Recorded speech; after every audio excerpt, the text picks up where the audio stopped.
ताजमहल एक भूतिया कहानी। ताजमहल को दुनिया का प्यार का प्रतीक मानती है, लेकिन इसके निर्माण के साथ कई अनसुलझे रहस्य और कहानियां जुड़ी हुई हैं।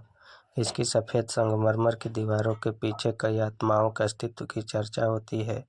कहते हैं कि ताजमहल में अजीबोगरीब घटनाएं होती है, खासकर रात के समय। लोग बताते हैं कि देर रात यहाँ पर सन्नाटा होता है और इसी सन्नाटे में कुछ रहस्यमयी आवाज़ें गूंजती है। कभी कोई किसी के रोने की आवाज़ सुनता है तो कभी किसी के पैरों की आहट।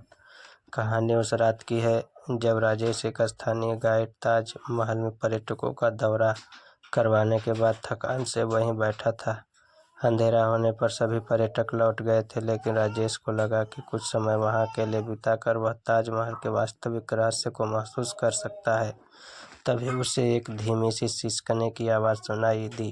पहले तो उसने इसे अनसुना कर दिया, लेकिन कुछ ही देर बाद वह आवाज़ तेज हो गई। राजेश ने इधर उधर देखा, लेकिन वहाँ कोई नहीं था। उसकी रीढ़ की हड्डी में एक सर्द लहर दौड़ गई, लेकिन उसने खुद को समझाते हुए सोचा कि यह उसकी थकान का असर है।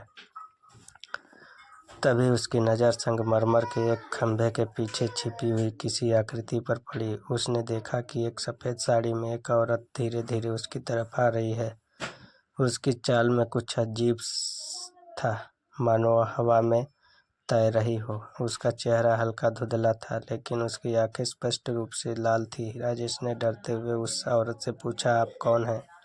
उस औरत ने कोई जवाब नहीं दिया, बल्कि धीरे से कहा, मुझे मेरे शहंशाह से मिला दो।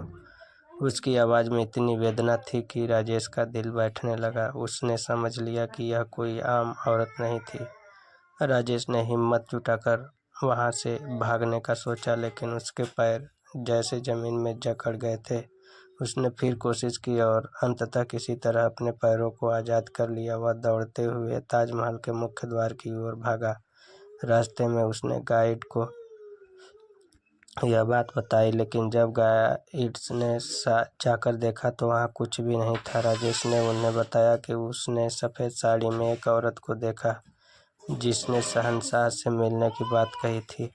उस रात के बाद राजेश ने कभी ताजमहल में अकेले रहने की हिम्मत नहीं की। कहते हैं कि ताजमहल में कई आत्माएं अभी भी मौजूद हैं जो अपने अधूरे प्रेम या अधूरी इच्छाओं के साथ वहां भटकती हैं। उस रात की घटना के बाद राजेश ने कई बार ताजमहल के इस रहस्य को जानने की कोशिश की, लेकिन हर बार वह असफल रहा। लोग आज भी इस किस्से को सुनते हैं और मानते हैं कि ताजमहल की दीवारों में मुगल बादशाहों और उनकी बेगमों की अधूरी कहानियां जीवित हैं, जो रात के अंधेरे में भूत बनकर उभरती हैं। यह कहानी राजेश की ही नहीं, बल्कि उन सभी लोगों की भी है जिन्होंने ताजमहल में रात के सन्नाटे में किसी अनजानी उपस्थिति को महसूस किया है। थैंक यू, नमस्कार, धन्यवाद, बहुत बहुत।